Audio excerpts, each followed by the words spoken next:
అబ్రహాము గుడారాల్లో జీవించాడని బైబిల్లో ఉంటుంది, అందుకని అనమాట. అర్థమైంది కదా. ఈ విధంగా 25 నడిచాడు ఆయన. 25 ఏళ్ళు, 75 ఏట మొదలుపెట్టి 24 ఏళ్ళు నడిచాడు.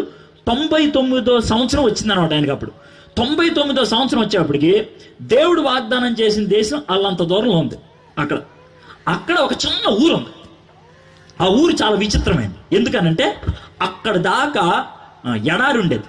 ఎడారిలో ఏముంటుంది? ఇసుక ఉంటుంది, నీళ్లు గీళ్ళు ఏముండదు. అక్కడ దాకా ఎడారి. కరెక్ట్గా అక్కడే ఓ చిన్న సెలయేరు ఉంది. ఆ సెలయేరుని పెట్టుకొని అక్కడ చిన్నగా పచ్చి గిచ్చుకుండేది, అంటే గడ్డి. ఆ గడ్డి ఉన్న చోట మనోడు టెంట్ వేసుకొని అక్కడ ఉన్నాడు. ఆ టెంట్ వేసుకొని అక్కడ ఉన్నప్పుడు ఓ మిట్ట మధ్యాహ్నం బాగా ఫుడ్ తినేసి, మీరు అన్నం తిన్నారా? మీకులాగానే అన్నం తినేసేసి మనోడు బేవు మంది తినేసుకుంటూ బయట కూర్చున్నాడు. టెంట్ బయట కూర్చుంటే ముగ్గురు నడుచుకుంటూ వస్తున్నారు అటేపు నుంచి. ఎవర్రా అబ్బాయిని చూస్తా ఉన్నాడు. ఇది చూసినప్పుడు అబ్రహాం వయసు ఎంత తెలుసా? 99 ఏళ్ళు. ఎంత? అది బాగా గుర్తుంచుకోవాలి. ఎంత? 99 ఏళ్ళ ముసలాడు ఇలా చూశాడు. అదే ఇక మనవాళ్లే అని పరిగెట్టుకుంటూ వెళ్ళి మధ్య ఆయన కాలు మీద పడిపోయాడు. కాలు పడిపోయి, నమస్కారం అండి, రండి కొంచెం కాళ్ళు కడుక్కోండి, నీళ్ళు ఇచ్చాడు. కాళ్ళు కడుక్కున్నారు వాళ్ళు. కూర్చోండి సార్, కూర్చోండి, మీరు ఒప్పుకుంటే కనుక కొంచెం బిర్యానీ చేసుకొస్తాను అన్నాడు. అంటే సరే పోయా బిర్యానీ చేసిరా అంటే మనవాడికి బిర్యానీ చేసుకొని వచ్చాడు. తీసుకొని వచ్చి పెట్టి తినండి సార్ అన్నాడు. అంటే వాళ్ళందరూ తింటా ఉన్నారు. తింటా ఉంటే ముగ్గురులో మధ్యలో ఆయన అన్నాడు, అబ్రాహ్మ నీ భార్య ఏదయ్యా అన్నాడు. అదేనండి లాన్ ఉందండి. అంటే ఇక్కడ ఈ ప్రాంతం అంతా బుర్కా ఉంటుంది కదా, ముస్లింలు సాయిబులు ఉంటారు కదా, ఆడవాళ్ళు బయటికి వెళ్తే ఏం వేసుకెళ్తారు? పరదా వేసుకెళ్తారు కదా, ఎందుకంటే మగవాళ్ళు కనబడకూడదు. షారా టైప్ అనమాట. కాబట్టి బయటికి రాలా. ఆవిడ లోన ఉంది పాపం. అన్నం కూర వండింది ఆవిడే, కానీ తీసుకొచ్చింది ఎవరంటే అబ్రాహం ప్లేట్లో తీసుకొచ్చి సర్వర్ లాగా ఇచ్చేసాడు. తింటా అంటే ఆయన అడిగాడు, మీరు భార్య ఏదంటే లాన్ ఉంది అయ్యగారు అని. అంటే సర్లే, ఏం లేదు, వచ్చే సంవత్సరం ఈ పాటికల్లా నీ భార్యకి కొడుకునిద్దాను అనుకుంటున్నాయా అని అన్నాడు. అని అంటే ఈ డేరా కదా, ఈ డేరా అవతల ఉంది షారా, ఇక్కడ ఆయన ఉన్నాడు మధ్యలో ఆయన, అక్కడేమో అబ్రాహం ఉన్నాడు. అబ్రాహంతో నీ భార్యకి కొడుకునిస్తానే వచ్చే సంవత్సరం అన్నా. ఈ పక్కన పుసుక్క నవ్వింది ఆవిడ. ఏనంటే మనకి కొడుకు పడతాడు, ఇప్పుడు 90 ఏళ్ళు వచ్చినాయి. అర్థమైందా? ఆయన ముసలోడు, 99 వచ్చినాయి. ఆయనకి చేత కాదు, నాకు చేత కాదు, ఇప్పుడు కొడుకు పడతాడు పెచ్చగావదేనా అని నవ్వింది. అది నవ్వితే ఈ బయట ఉన్న ఆయనకి పెచ్చ కోపం వచ్చింది. షారా నవ్వే అన్నాడు. లేదు బాబు, అబద్ధం, నవ్వలేదు అబద్ధం ఆడుతున్నావు నువ్వు అని ఆయన గట్టి అరిచాడు. అరిచేసి అబ్రాహం వైపు చూసి, అబ్రాహం వచ్చే సంవత్సరంలో నీకు కొడుకునిస్తానా అని వెళ్ళిపోయాడు అక్కడి నుంచి. ఇదండి విషయం. ఈ కథ ఇప్పుడు మనం చూడబోతున్నాం. ఈ కథలోంచి మనం నేర్చుకోగలిగేటువంటి పాఠాలు 2. ఏంటి 2 పాఠాలు అంటే, దేవునితో స్నేహం చేయటం అంటే ఏంటి, స్నేహం చేస్తే వచ్చే లాభం ఏంటి, అర్థమైందా? అది ఈరోజు మనం నేర్చుకుంటాం. ఈ కథ అంతా, లేకపోతే ఈ సన్నివేశం అంతా ఎక్కడుందంటే ఆదికాండం 18వ అధ్యాయం. ఒకసారి తెస్తారు ఇప్పుడు. ఆదికాండం 18వ అధ్యాయం. నేను చాలా మంచోడు అంటారేమో, బైబిల్లో ఓ పేజీ తీస్తే ఆ పేజీలోంచి 2వ పేజీలోకి వెళ్ళాం. అదే పేజీలో ఉంటా, కాబట్టి అందరు తెరవండి. ఈ నెక్స్ట్ వచ్చి నుంచి చెప్పినది తీద్దాంలే అని అనుకోకాలి. దీన్ని చదవడానికే మనకు టైం సరిపోతుంది. ఓకే, ఆదికాండం 18వ అధ్యాయం తీసారా? బాగుందా బైబిల్లో? మీ బైబిల్లో 18 కనబడుతుందా? పెద్ద అక్షరం. 1 నుంచి 15 దాకా మనం ఒక్కొక్క వచనాన్ని చదువుకుంటూ దాన్ని అర్థం చేసుకుంటూ వెళ్తాను. అయితే ఒక విషయం, దీంట్లో 2 పాఠాలు నేర్చుకుంటున్నాం. ఏంటి ఆ పాఠాలు? ఒకటి, దేవునితో స్నేహం చేయటం అంటే ఏంటి, 2వది స్నేహం చేస్తే వచ్చే లాభం ఏంటి. ఓకే, ఈ 2 విషయాలు మనం నేర్చుకోవాలి. ఓకే, దాన్ని నేర్చుకోవడానికి అబ్రహాముని దేవుడు నా స్నేహితుడు అన్నాడు కదా. అబ్రహాములో ఏం చూసి దేవుడు స్నేహితుడు అన్నాడు? అబ్రహాం ఏం చేస్తే స్నేహితుడయ్యాడు? మనం కూడా అదే చేద్దాం. ఓకే, ఆదికాండం 1వ అధ్యాయం 18వ వచనం. మరియు మమ్రే దగ్గరున్న సింధూర వనములో అబ్రహాము ఎండవేళ గుడారపు ద్వారమందు కూర్చొని ఉన్నప్పుడు యెహోవా అతనికి కనబడెను. ఇది మొదటి. ఇది ఎక్కడ జరిగింది, ఎప్పుడు జరిగింది, ఎవరికి జరిగింది? 3 విషయాలు ఉన్నాయి ఇక్కడ. ఎక్కడ జరిగింది? మమ్రే అనే ఊరి దగ్గర ఉన్నప్పుడు జరిగింది. ఎప్పుడు జరిగింది? మెట్ట మధ్యాహ్నం జరిగింది. ఎవరికి జరిగింది? అబ్రహాంకి జరిగింది. ఇది విషయం. ఏం జరిగింది అని అంటే, దేవుడు ఆయనకి కనబడ్డాడు. అది విషయం. దేవుడు ఆయనకి కనబడ్డాడు అనేది ఇక్కడ చదవటం బాగానే ఉంటుంది, కానీ మీరు ఎప్పుడైనా ఇలా బైబిల్ చదువుకుంటా వెళ్తా ఉన్నారనుకోండి, ఆదికాండం అయిపోయిన తర్వాత ఏం పుస్తకం చదువుతారు? నిర్గమకాండం. నిర్గమకాండంకి వచ్చేప్పటికి మోషే అంటాడంటే ఒకసారి, దేవా నిన్ను చూస్తానంటాడు. అప్పుడు దేవుడు ఏమంటాడు తెలుసా? నన్ను చూసి ఎవడో బతకడరా బాబు, చచ్చిపోతాడు, నన్ను ఎవడు చూడలేదు. ఇప్పుడు ఆది కాండాలేమో దేవుడు కనబడ్డాడని ఉంటుందా అబ్రాహాంకి, ఇక్కడేమో నిర్గమకాండాలేమో దేవుడు నన్ను ఎవడు చూడలేదురా, చూస్తే పోతాడురా అని అంటాడు. మళ్ళీ ఇంకా ముందుకు వచ్చి న్యాయాధిపతుల గ్రంథంలోకి వస్తే గిద్యోని దగ్గరికి దేవుడు వచ్చినట్లు ఉంటుంది. ఇంకా ముందుకు వచ్చి యోహాన్లో సువార్తలో చూస్తే యేసుప్రభు అంటాడు దేవుడు ఎవరిని చూడలేదు, దేవుడిని ఎవడు అని అంటాడు. ఏది మరి ఇవి కొద్దిసేపు దేవుడు చూస్తాడంటాడు, కొంతసేపు చూడరు అంటారు. ఇదేం రాబోయే తనలోపే చిరాకులాగా ఉందా అని అనుకోవచ్చు. అయితే అట్లాగా అనుకోవాల్సిన అవసరం లేదు. దేవుణ్ణి చూడటం అంటే ఏంటి, దేవుణ్ణి చూడకపోవటం అంటే ఏంటి అని చూద్దాం. దేవుడు ఆత్మరూపేణ ఉంటాడు. అంటే ఆయన ఘన పదార్థం కాదు, ద్రవ పదార్థం కాదు, లేదా వాయువు కాదు. అంటే చెక్క కాదు, నీళ్లు కాదు, గాలి కాదు. కాబట్టి ఆయన కంటికి కనబడ్డు, ఆత్మరూపేణ ఉంటాడుగా, కంటికి కనబడ్డు. అయితే మరి దేవుడు అసలు ఇంకెప్పటికీ మనకు కనబడతాడు. ఎలాగా అనంటే 1 యోహాను 3:2 ఈ మాట ఉంటుంది. మనం పరలోకంలోకి వెళ్ళినప్పుడు మనం ఆయన వల్లే అయిపోతామంట, అప్పుడు ఆయన చూస్తాం. అప్పుడు దాకా మనం దేవుణ్ణి దేవుడిగా చూడలేడు. 2 కారణాలు. ఒకటి, ఆయన ఆత్మరూపేణ ఉంటాడు. రెండోది, మహిమ లోకంలో ఉంటాడు. మనకి 2 లేవు, ఆత్మరూపం లేదు, మహిమ రూపం లేదు. కాబట్టి దేవుణ్ణి చూడడం. పరలోకంలోకి వెళ్ళినప్పుడు 2 వచ్చేస్తాయి. అందుకని ఆయన్ని చూడగలుగుతాం. మరి ఇప్పుడు అబ్రహాం కనబడింది ఎవరు, గిద్యోను కనబడింది ఎవరు, దేవుడు కదా అని అంటే మీకు ఒక చిన్న మాట చెప్తాను, మీరు నాకు జవాబు చెప్పాలి. ఇక్కడ 2 నాటకాలు వేశారు. ఏమేశారు? నాటకాలు. ఓ నాటకంలో నేను రాజుని, ఒక నాటకంలో నేను ఎవరిని, రాజుని. ఇంకో నాటకంలో నేను అడుక్కునేవాడిని. 2 నాటకంలో నేనేంటి, అడుక్కునేవాడిని. ఇంతకీ నేను రాజునా అడుక్కునేవాడినా? చెప్పండి. నేను ఇంతకీ రాజునా అడుక్కునేవాడినా? రాజా, నేను రాజునా? నేను రాజుని కాదు, అడుక్కునేవాడిని కాదు, నేను ఎడ్వర్డ్ని. మరి ఇదేంటిది? డ్రామా. రాజులాగా నటించా, అడుక్కునేవాళ్ళలాగా నటించా. కానీ నేను 2 కాదు. అదేవిధంగా దేవుడు మనిషిలాగా వస్తాడు. ఆయన మనిషి కాదు. కొద్దిసేపు, 1 గంట, 2 గంటలు, రోజు వచ్చి పని ముగించుకొని వెళ్ళిపోతాడు. అంటే కొద్దిసేపు ఒక ఆకారాన్ని ధరించుకొని వస్తాడు అంతే. ఆయన నిజ రూపం అది కాదు, కానీ ఆ విధంగా వస్తాడు అన్నమాట. అబ్రహాం దగ్గరికి దేవుడు ఆ విధంగా వచ్చాడు. ఓకే, వస్తే ఏం జరిగిందో చూద్దాం. 2వ వచనం. అతడు కన్నులెత్తి చూచినప్పుడు 3 మనుషులు అతని ఎదుట నిలబడి ఉండిరి. అతడు వారిని చూచి గుడారపు వాకిటి నుండి వారిని ఎదుర్కొన్నట్టుకు పరిగెత్తి నేల మట్టుకు వంగి, ప్రభువా, నీ కటాక్షం నా మీద ఉన్న ఎడల ఇప్పుడు నీ దాసుని దాటిపోవద్దు. ఇక్కడ మనం చూద్దాం, ఇది జరిగిన సన్నివేశం కాబట్టి. ఇప్పుడు పప్పు తోటకూర వండాలంటే కనుక తాలింపు ఎప్పుడు వేశారు, ఎంత పప్పు వేశారు, ఎంత తోటకూర వేశారు అని ఎలా చూస్తామో, ఇక్కడ కూడా అబ్రహాం ఏం చేశాడు అనే దాంట్లోంచి మనం పాఠాలు నేర్చుకుంటాం. 2వ వచనం నుంచి అబ్రహాం చేసిన 3 పనులు చూస్తాం. ఏంటి ఆ పనులు అంటారేమో, 3 మనుషులు వస్తామంటే వాళ్ళని చూసి పరిగెత్తి నేల మట్టుకు వంగి 3 పనులు చేశాడు. వాళ్ళని చూశాడు, పరిగెత్తుకుంటూ వెళ్ళాడు, నేల మట్టుకు వంగాడు. మనం ఇలాగ విజయవాడ వెళ్ళాం అనుకోండి, మన ఊరోడు ఎవడన్నా కనబడ్డాడు అనుకోండి, మన పేటోడు కనబడితే మనం ఏం చేస్తాం, వానా అని అడుస్తాం, అవునా కదా? వాడు ఎవడో మనకు తెలియదు అనుకో, అరే వానా అని అంటావా? అంటే మనం ఎవరితో మాట్లాడతాం? మనకు తెలిసిన వాళ్ళు అయితే వాళ్ళని మనం గుర్తుపెడితే మనం కలుసుకోవడానికి ఇష్టపడతాం, వాళ్ళతో మనం మాడతాం. 3 వ్యక్తులు వస్తే ఆ 3 వ్యక్తుల్లో ఒక వ్యక్తిని అబ్రహాం గుర్తుపట్టాడు. ఏం చేశాడా? అబ్రహాం వయసు ఎంత? ఇది ఎప్పుడు జరిగింది? ఎప్పుడు? మెట్ట మధ్యాహ్నం, ఎండాకాలం మెట్ట మధ్యాహ్నం 99 ఏళ్ళ ముసలోడికి ఎడారిలోంచి 3 నడుచుకొస్తామంటే వాళ్ళని చూసి గుర్తుపట్టాడంటే అసలు ఎంత గొప్ప విషయం ఆలోచించాను. అంటే నేను కంటి సైట్ గురించి మాట్లాడట్లా, దాంట్లో నేను అర్థం చేసుకునేది ఏంటంటే, అంత ముసలి వయసులో కూడా, అంత కష్టమైన పరిస్థితుల్లో కూడా ఆ వ్యక్తిని గుర్తుపట్టగలిగాడు.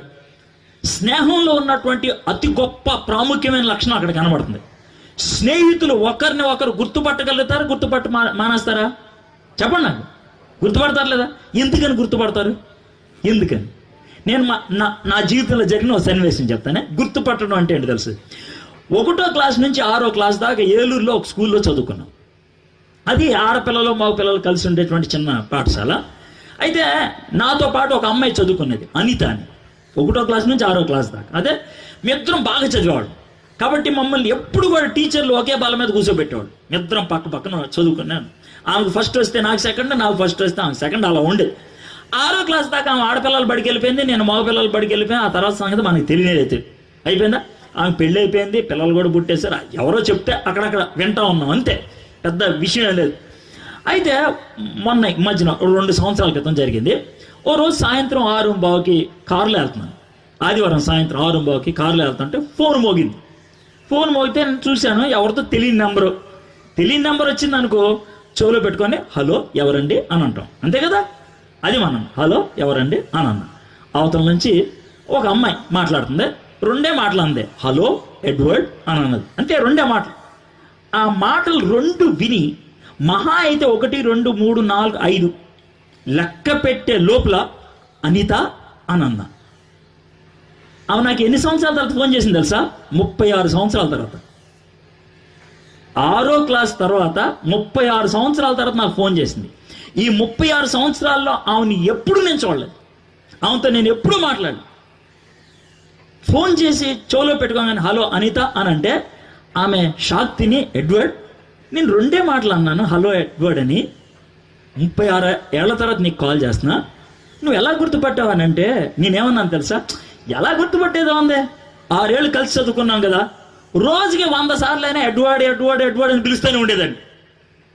నువ్వు పిలిచే విధానం నాకు తెలిసి ఎలా ఉంటుంది, అదే విధానం నాకు కనబడంగా ఇది నువ్వే, అర్థమైపోయిందా లేక?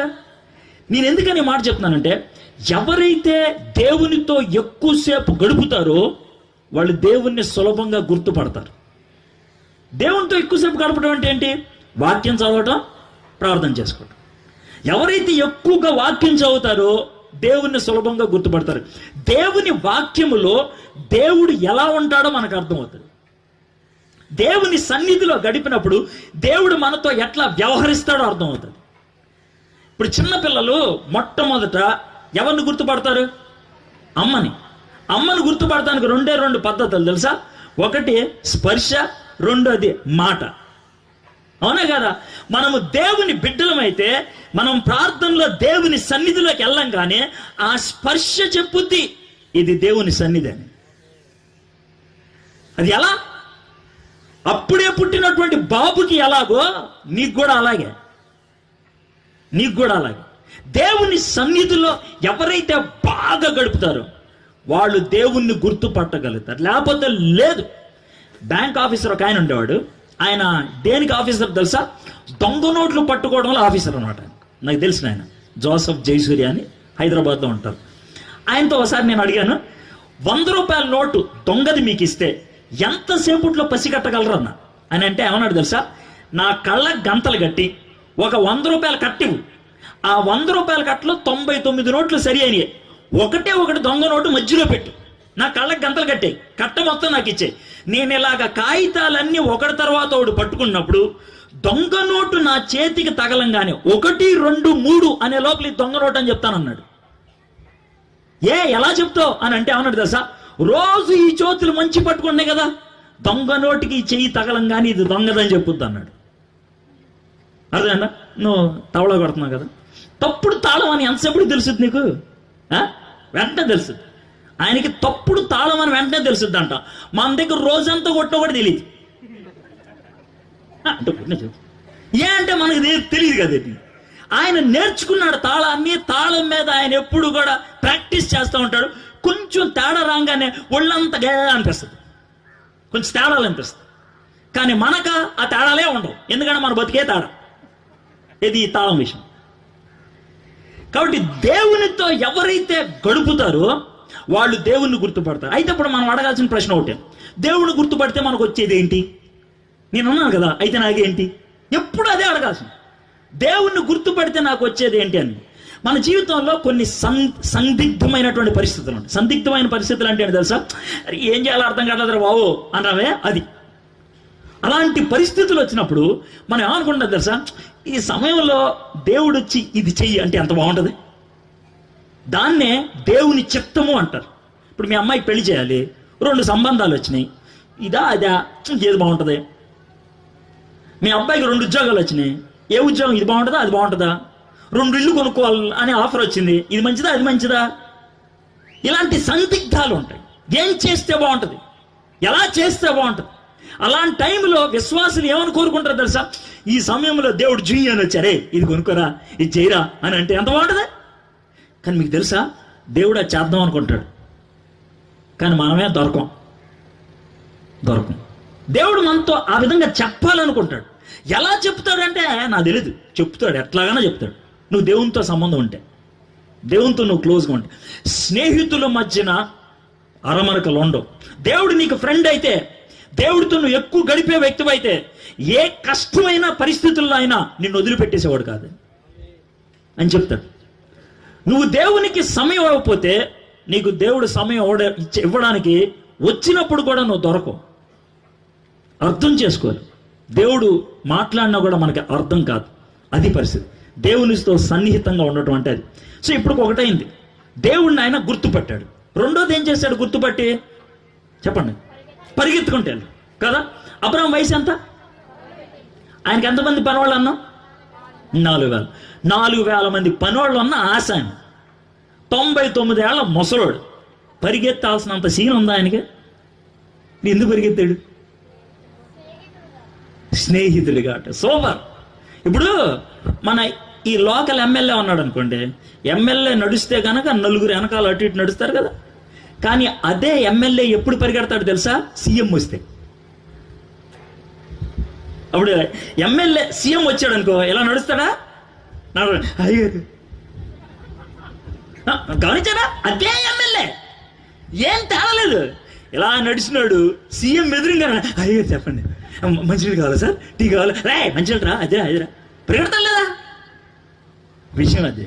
నువ్వు వీధికి ఎమ్మెల్యే అవ్వచ్చు, కానీ సీఎం వస్తే తగ్గాల్సిందే. అర్థమైందా? 4,000 ఆశావే అయినా, కానీ లోకాన్ని సృష్టించిన దేవుడు వచ్చాడు, అందుకే పరిగెత్తుకుంటే వెళ్ళాడు.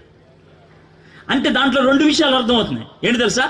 నేనేంటి అర్థమైంది, ఆయనేంటి అర్థమైంది. గర్వం అనేది అప్పుడు ఉంటుందా? ఉండదు. అర్థమైంది మీకు?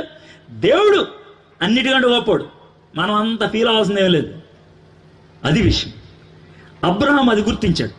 రెండోది, పరిగెత్తుకుంటే వెళ్ళాడు అంటే అర్థం ఏంటి తెలుసా? ఆతృత, ఆశ. అందుకే పరిగెత్తుకుంటే వెళ్ళిపోయాడు.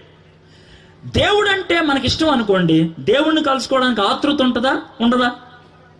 అయితే చెప్పేటప్పుడు తల ఊపడానికి బాగానే ఉంటుంది, కానీ నిజమా కాదా అనేది తెలుసుకోవాలి. ఇప్పుడు ఏంటి నిజమా కాదో తెలుసుకోవటం అంటే, దేవుడు అంటే మీకు ఆతృత ఉందా, అది మనం తెలుసుకోవాలి.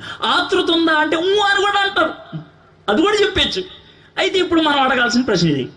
రైలు బండి 6ంటికి, స్టేషన్కి ఎన్నింటికి వెళ్తారు? 4ంటికి వెళ్ళిపోతారా? అవునా కదా. సినిమా 6:30కి, ఎన్నింటికి వెళ్తారు? సినిమా స్టార్ట్ అయిన తర్వాత ఎవడన్నా వెళ్తాడా? అరే స్టార్టింగ్ ఏమైందిరా, ఫైటింగ్ అయిందా, పాట అయిపోయింది ఒకటి. సినిమా స్టార్ట్ అయిన తర్వాత లోనకి వెళ్ళినప్పుడు ప్రజలు అడిగే ప్రశ్నలు చూస్తే అయ్యో మిస్ అయిపోయారా బాధ ఉంటుంది. అవునా కదా. స్టేషన్కి టైంకి వెళ్తాం, సినిమాకి టైంకి వెళ్తాం, ఆఫీస్కి టైంకి వెళ్తాం, ఒకే ఒక్క చోటకి మనం టైంకి వెళ్ళాం. ఎక్కడికి?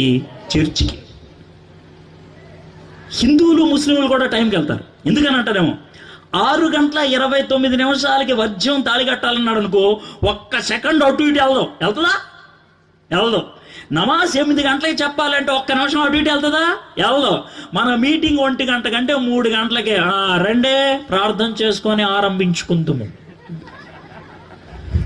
అంటలా. ఏ అంటే ఉంటాడులే దేవుడు, ఎడబోతాడా? ఉంటాడు, కూర్చుంటాడు ఆయన. అది ఫీలింగ్ ఉంది. ఇక మనకు ఆతృత ఉంది అని అంటే మన చెవులు భూ పెడతాం కదా. దేవుడు నాకు స్నేహితుడు అంటే అది కదా.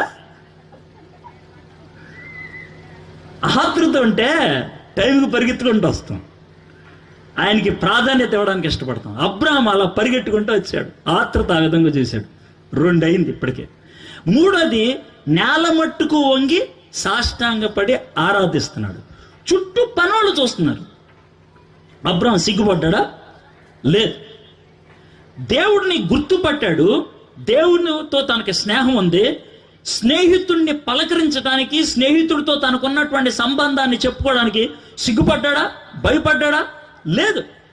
ఒక విషయం గుర్తుపెట్టుకోండి, చాలామంది క్రైస్తవులకి దేవుడు అంటే ఇష్టం ఉంటుంది, కానీ బహిర్గతంగా చెప్పుకోవడానికి కొన్ని ఆటంకాలు ఉంటాయి. ఎలా అంటారేమో, ఈ లోకంలో రకరకాల మనుషులు ఏదైనా చెప్పుకుంటారు, కానీ దేవుని బిడ్డలు కలిసినప్పుడు హల్లెలూయా ప్రైజ్ ది లార్డ్ అని చెప్పడానికి సిగ్గు ఏమన్నా అనుకుంటారేమో. అంటే అరుచుకుంటే బొమ్మను కదా నా ఉద్దేశం. అవసరమైనప్పుడు బహిర్గతంగా నేను క్రైస్తవుడిని, నేను క్రైస్తవురాను, దేవునితో నాకు సంబంధం ఉంది, నేను దేవుని బిడ్డని అని చెప్పుకునేవాళ్ళు ఉన్నారా? దేవుడు మనకు స్నేహితుడైతే ఈ నా స్నేహితుడు, దేవుడు నా స్నేహితుడు అని చెప్పుకోవడానికి ఎందుకు సిగ్గుపడతాం, ఎందుకు భయపడతాం? ఒక్క వచనంలోనే ఎన్ని పాఠాలు నేర్చుకున్నాం కదా. అయితే ఒక మాట అడుగుతున్నాను, నేనేమన్నా కష్టంగా మాడుతానా? అంటే ఇది అర్థం చేసుకోవడానికి చాలా ఇబ్బందిగా ఉందా? లేదా చాలా సులభం? అంటేనేమో బైబిల్ ఎవడైనా చదివేయచ్చు. మిగిలిన గ్రంథాలు, అది ఖురాన్ అవ్వచ్చు, భగవద్గీత అవ్వచ్చు, చదువుకోవాలి, ధ్యానం చేయాలంటే పాండిత్యం కావాలి. బైబిల్ చదవాలంటే కనుక పాండిత్యం అక్కర్లా, ఊళ్ళ దగ్గర పెట్టుకుంటే చాలు. ఊళ్ళ దగ్గర పెట్టుకొని ప్రభువా నాకు సాయం చేయాలంటే దేవుడు సాయం చేస్తాడు ఎవరికైనా సరే. ఇప్పుడు నేను చెప్పిందంతా ఏమైనా విచిత్రంగా ఉందా? లేదుగా. ఊళ్ళ దగ్గర పెట్టుకుంటే వచ్చే పాట. సరే, 3వ వచనం చూద్దాం. ప్రభువా నీ కటాక్షము నా మీద ఉన్న ఎడల ఇప్పుడు నీ దాసుని దాటిపోవద్దు. 3 విషయాలు ఇప్పుడు దాకా అయినాయి. 1 గుర్తుపట్టాడు, పరిగెట్టుకుంటూ వెళ్ళిపోయాడు. 2 పరిగెత్తాడు. 3వది సాష్టాంగపడ్డాడు. గుర్తుపట్టడం అనే దాంట్లో దేవుడితో బాగా గడిపాడు అనే విషయం అర్థమవుతుంది. పరిగెత్తుకుంటూ వెళ్ళాడు అనే దాంతో ఆయన అంటే చాలా ఇష్టం అని అర్థమవుతుంది. 3వది సాష్టాంగపడి ఆయన్ని ఆరాధించాడు అని అంటే ఆయన్ని బాగా ప్రేమించేవాడు అని అర్థమవుతుంది. స్నేహంలో ఈ 3 ఉంటాయి, అవునా కదా? సో మనం దేవుణ్ణి ప్రేమించే వాళ్ళమైతే ఆ లక్షణాలు మనకు ఉండాలి. లేవు అంటే కనుక నువ్వు స్నేహితుడివి, స్నేహితురాలు అవో. కానీ దేవుడు కోరుకునేది అది. 4వది ఎక్కడ చూద్దాం. ఏంటనంటే ఆయన అడుగుతున్నాడు, అయ్యా కొద్దిసేపు ఉండవా, కాళ్ళు కొడుక్కోవా అని అడుగుతున్నాడు. ఇప్పుడు మన ఇంటికి 2 రకాలైన గెస్టులు వస్తారు. మన ఇంటి 2 రకాలు. ఏంటంటే 2 రకాలైన గెస్టులు అంటారేమో. ఎలా ఉంటుందంటే, మీకు చిరాకు తలకాయ నొప్పి తెచ్చే మామ వచ్చాడు అనుకుందాం. ఓకే, మామ అంటే మీరు మీ మామూలు మంచివాళ్ళు అవ్వచ్చు, ఊరు నేను చెప్తున్నా. ఓ మామ వచ్చాడు, వాడు తలకాయ నొప్పాడు. వాడు అంత దూరంలో కనపడం కానీ మీరు ఇమీడియట్గా అనుకునే మాట దశ, ఈ సుత్తిగాడు ఇప్పుడు ఎందుకు వస్తున్నాడా, ఇది మనం అనుకునేది. కానీ బయట మాయ వానా, ఇది బయట వాన సుత్తిగాడు, ఇది వాన. కానీ బయట మాత్రం అంత మామ, ఎవరికి తెలియదు, ప్రపంచంలో ఎవరికి తెలియదు. దాన్ని కూర్చోబెడతాం, మామ మంచిది తాతవా, టీ కాసేమాట, ఎందుకు తెలుసా టీ తాగి పోతాడని. ఏం పని మీద వచ్చావు, ఎందుకు చెప్తే పోతాడని. అలాంటి మామ ఎక్కువసేపు పడ్డాడు, ఎలాగో ఓ పావుగంట మాట్లాడేసి వెళ్ళిపోతాడు. ఆయన వెళ్ళిపోగానే తలిపేసేసి ఈడు వెళ్ళిపోయారు. ఇది ఒక రకమైన గెస్ట్. 2వ రకమైన గెస్ట్ ఉంటుంది. ఎవరు తెలుసా, నీకు బాగా ఇష్టమైన పిన్ని అనుకో. పిన్ని అంత దూరంలో కనబడింది, మీకు బాగా ఇష్టమైన పిన్ని అంటే మీరు ఆవిడ వచ్చేదాకా ఇక్కడ ఆగుతారా? ఆగరు. ఏం చేస్తారు? పరిగెత్తుకుంటారు. పిన్ని వారా, ఏంటి బ్యాగ్ తెచ్చావా, పప్పలా అన్న పచ్చలా చేసావా, చీర బాగుంది, జాకెట్ ఎక్కడ కుట్టించావంటే బాగా డిజైన్ బాగుంది, ఈ మధ్య నేను కొత్త ముగ్గులు నేర్చుకున్నా, అవును మొన్న సీరియల్ స్టార్ట్ అయింది అది చూసావు. ఇక వరుసగా టక టక టక ప్రశ్నలు అడుగుతా ఉంటే వాళ్ళిద్దరితో పాటు 3వవాడు ఉంటాడు, జుట్టు పీక్కోవాల్సిందే. ఎందుకు తెలుసా, స్నేహంలో ఇప్పుడు ఇది అడగాలి, ఇప్పుడు ఇది అడగకూడదు అని ఏమైనా ఉంటుందా? ఏముండదు. పిన్నిని తీసుకొస్తావు, పిన్నితో 2-3 గంటలు మాడతావు, దా పిన్ని వంటగదిలోకి వెళ్ళిపోతావు, ఇద్దరు కలిసి వండుకుంటారు, తింటారు. పిన్ని వెళ్ళిపోతానంటే అప్పుడే వెళ్ళిపోతావు, కూర్చో అని అంటావు. చివరికి వెళ్ళిపోతావు అనుకుంటే ఈ 3 మెట్లు ఉన్నాయి అనుకో, మీ ఇంటికి మెట్టుకో పావు గంట ఆడ చెప్తావు. జీవితంలో ఏదే చివరి చూపని. ఎందుకని? పిన్ని అంటే నీకు ఇష్టం కాబట్టి కదా. ఇప్పుడు మీకు 2 అర్థమైంది కదా. ఇప్పుడు యేసయ్య మీ ఇంటికి వస్తే ఆయన 1వ జాతిలో ఉంటాడు, 2వ జాతిలో ఉంటాడు. మీరు నాకు తెలుసు 2వ జాతి అంటారు, నాకు తెలుసు అంటారు. కానీ ఉంటాడా లేదా డిసైడ్ చేసుకుందాం. ఎలా అనంటే, మీరు ప్రార్థన ఎలా చేస్తారు? ప్రార్థన ఎలా చేస్తారేముందండి అని అంటే మీకు చెప్తానా ఓ ప్రార్థన. ప్రభా రోజంతా బాగా కష్టపడ్డాను ప్రభా, నడుంగిడి బాగా నొప్పిగా ఉంది, రేపు పొద్దున్న లేసి మళ్ళీ ప్రార్థన చేస్తానా, పడుకుంటాను, బాయ్. ఇప్పుడు 1వ టైపా 2వ టైపా? బయట బజార్కి వెళ్తున్నా ప్రభా, బజార్కి వెళ్తున్నాను, సాయం చేయ ప్రభా, ఎప్పుడు మోసం చేయకుండా సాయం చేయ, ఓకే రైట్ బాయ్. ఇప్పుడు 1వ టైపా 2వ టైపా? వాక్యం చదువుకుందాం, అమ్మ వాక్యం చదివి సాయం. మీరు చేసే పని అలాగే ఉండదు లేదా? దేవుడు అంటే మీకు ఇష్టమైతే వాక్యం చదివే విధానం వేరుగా ఉంటుంది. ప్రార్థన చేసుకున్నప్పుడు హడావిడి ఉండదు. పిన్నితో మాట్లాడేప్పుడు హడావిడిగా ఉంటుందా? ఏం పిన్నే చెప్పు విశేషాలు ఏంటి అని మాడతావు కదా. అలా మాట్లాడుతావు దేవునితో సునాయాసంగా, నెమ్మదిగా. దేవుడు కోరుకునేది, రే నేను ప్రపంచం మొత్తాన్ని సృష్టించిన వాడిని, నేను నీ దగ్గరకు వచ్చి కొద్దిసేపు మాడతానంటే నాకు టైం లేదంటే నేను ఏమనాలరా?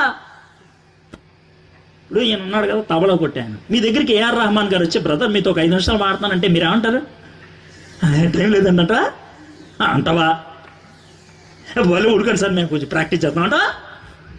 మరి దేవుడు వస్తే ఎందుకు అలా అంటారు? దేవుడు వస్తే ఎందుకు అలా అంటారు? టైం లేదని ఎందుకు అంటారు? దేవుడిని గుర్తుపట్టలేకపోయావా? లేకపోతే నీకు దేవుడితో ఉంటానే టెన్షనా? సుత్తిమామతో ఉంటానే టెన్షన్ ఉంటుంది కదా, అలాగే దేవుడితో ఉంటానే టెన్షనా? అబ్రహాం టెన్షన్ ఫీల్ అవ్వాలా, కూర్చో బ్రోవా, కాళ్ళు చేతులు కడుక్కో, కూర్చో, చాలా ఉంటుంది, హాయిగా ఉంటుంది, మన ఇద్దరం సరదాగా మాట్లాడుకుందాం కొద్దిసేపు. దేవునితో స్నేహం చేసేవాళ్ళు దేవునితో సమయం గడపడానికి ఇష్టపడతారు.